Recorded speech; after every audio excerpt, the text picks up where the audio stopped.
what did your business look like before you started taking Build Your Business, and then kind of where has it gone? Sure thing. Well, to begin with, our family lives within like a 12-mile radius of each other. Our parents, my dad is 91 and is the patriarch, and my matriarch mother is 85 years old. And they have been in the hog business, the sheep business, and then the boer goat business, which, as you know, is the meat goat. And we were going to a sale one day that we were participating in. And my sister, who is extremely busy, said, I need a side hustle. And I looked at her like she'd grown a horn in the middle of her head and said, well, okay.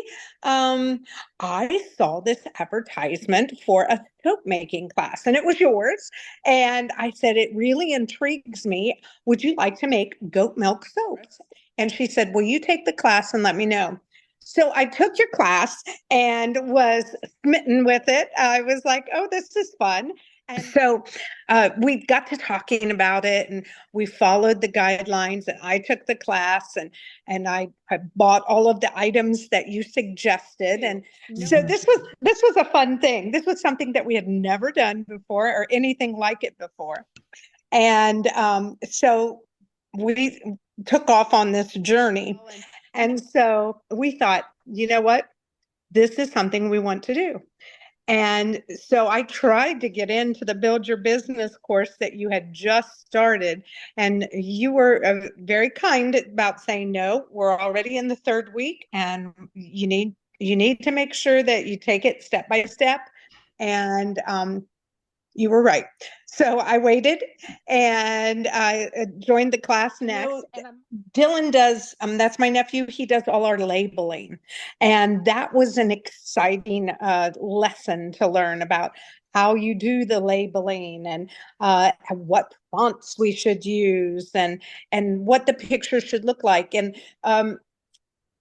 how your people view what you're marketing. Do they know that it's goat milk soap and lotion? Or is it so ambiguous?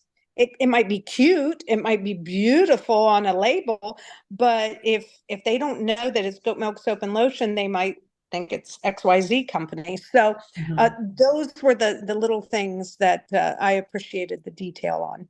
So then what were the holes in what you were like what because you said you had businesses. I mean, you had business knowledge previous to this. So then what were you hoping to get out of the course? What holes were you hoping that it would fill? And then did that happen?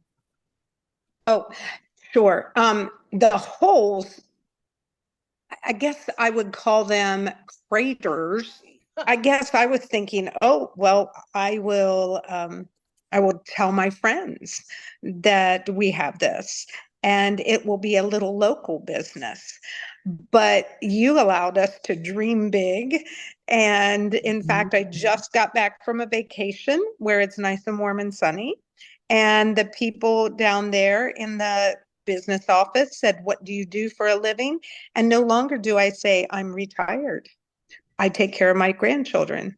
Mhm. I am an entrepreneur. Yep. I make goat milk soap and lotion. To dream big, to say it's not just for your family and friends. You dearly love your family and friends. And do they deserve this good product, this superior product that you've figured out how to make through the help of your Mhm. sisterhood there? Mhm. Absolutely. But don't other people that you've never met before deserve this type of thing? And Yeah. that is true. And so as far as the holes, you filled in the holes with the business, but allowing us to dream and to say, hey, this is a superior product. This goat milk helps people. Mhm. We need to be in the business of helping people, no Mhm. matter what. So Mhm. Okay. So what sticks in your mind as like your favorite topic or your favorite memory from Build Your Business? the labeling lesson was the most aha moment. The social media was certainly a lot of fun because I'm not the guru on that. So I found that very, very interesting. However, the weekly camaraderie of the people in the group, and that wasn't a lesson, that was a community feeling. Mhm. The thought of, yes, we're in the same business, we're not competitors, we are cheerleaders, we're supporters, we are confidants when things go a little crosswise, but just that type of thing was something that was so much fun on a weekly basis. So, would you recommend Build Your Business, and what would you say to somebody who's just thinking about it? Maybe they've already sold soap, so now they're thinking, "Gosh, I need to make sure this is legal and stuff." Or maybe they've not done that yet. They're sitting back in the, I don't even know if I could. I don't know if this is for me or not. Like, what would you say to those people?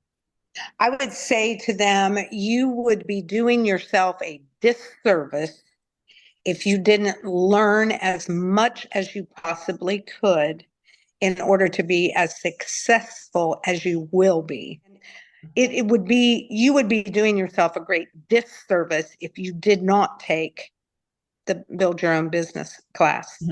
Um, if you wanted to sell anything at all, just the calm feeling of, I know that I have a superior product.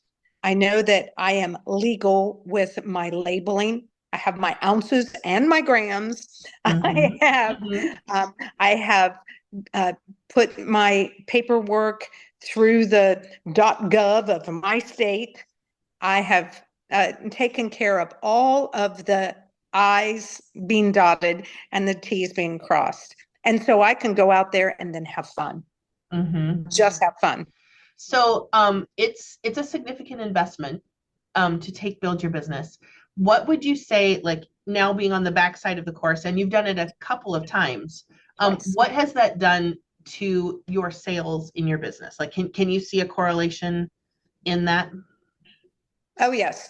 The first time that I took Build Your Business, I was just trying to be a sponge and soak up as much as I could of the information and get the assignments completed correctly.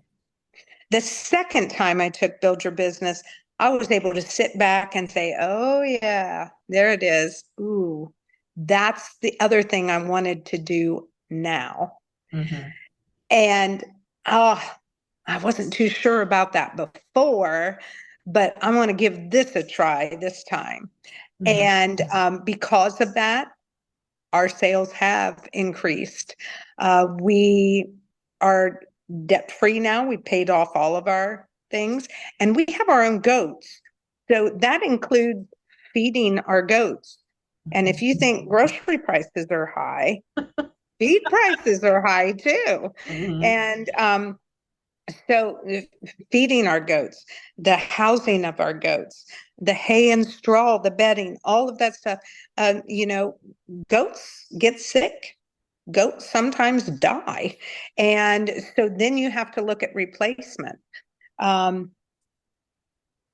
Supplies for soap making fluctuate in price, but we are able, through the session on the finance piece, to say, hey, we're not in debt. None of us have now, we've paid ourselves back now from all of the spatulas and the bowls and the right equipment and all of this and that and the other. So